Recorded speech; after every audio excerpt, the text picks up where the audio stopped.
Your Favorite Martian is a music project that I haven't really paid much attention to since middle school, mainly because it's just comedy rap that I don't find very funny. We know what Ray William Johnson's humor is like. It's just dick jokes, dick jokes, dick jokes, dick jokes, dick jokes, dick jokes, dick jokes, dick jokes. I know that sounds hypocritical coming from the creator of Shithead and Pisshead, but I don't hate sex jokes. Sex jokes aren't a genre, they're a medium. They can be funny, it's just the jokes in YFM are barely even that. It's kind of just, hey, wouldn't it be funny if we made a song about balls? Rather than telling a funny joke about balls. The humor of Your Favorite Martian comes from the fact that it exists at all. There's cheap reference humor too, but again, that's not very funny either because there's not really a setup or punchline. It's just, hey, Jennifer Lopez has a big butt and we're making a song about big butts right now, so that's kind of relevant. But it's not like I found Your Favorite Martian stuff very funny in middle school either, so why did I like it?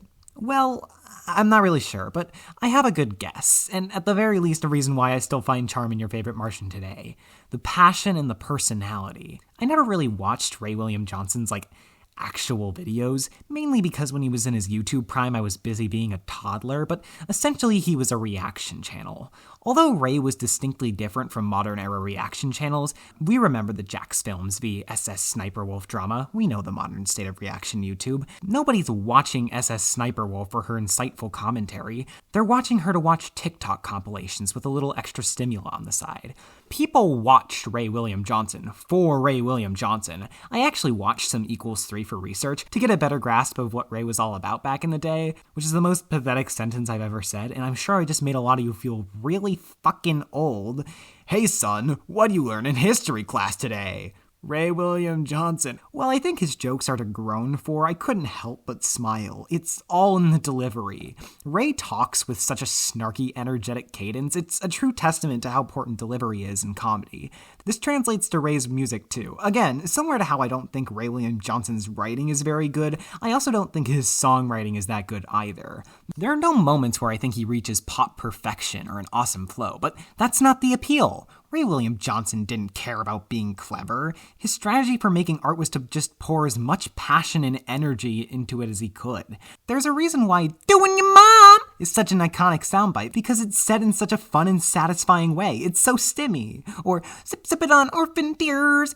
As someone who sings sometimes, I can sense a vulnerability in adding little quirks in how he sings certain lines. When I try to do it, I feel like I'm trying too hard to be Jeff Mangum, although I understand it was probably a little easier for Ray. Your Favorite Martian isn't supposed to be emotionally vulnerable.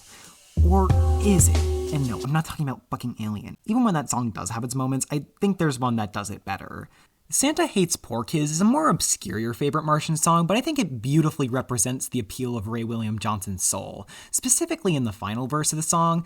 Because this shit is copyright free, I'm just gonna let it play out so you can get the full experience. Fuck you, Santa, you fat motherfucker! How'd you get so big? You been drinking butter? Always acting jolly, I ain't buying into that! And why are you always trying to get kids to sit on your lap?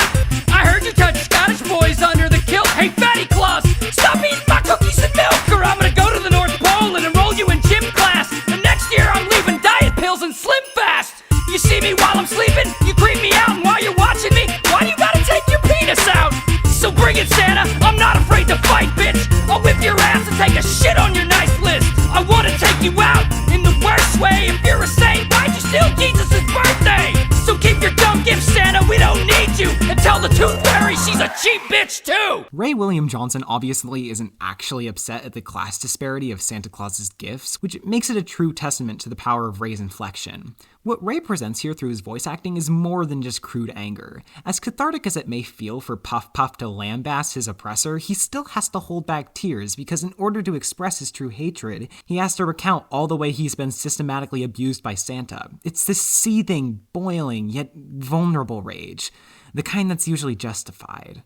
The kind that I can't escape. That is the soul of Ray William Johnson, the effort and the passion, and that is what makes Your Favorite Martian stick. Well, at least Gen 1 YFM. I'm not a Gen 2 hater by any means, but you can tell in Ray's voice that a lot of the passion is gone. I would reward him for taking a break if he wasn't continuing to just go through the motions on his main YouTube channel. He uploads daily true crime stories with AI visuals, which, if that wasn't creatively bankrupt enough on its own, listen to his narration! Ray, you sound like you just woke up! I don't want to bully Ray too relentlessly because I understand that his videos are probably his main source of income and taking a break might not be a feasible goal.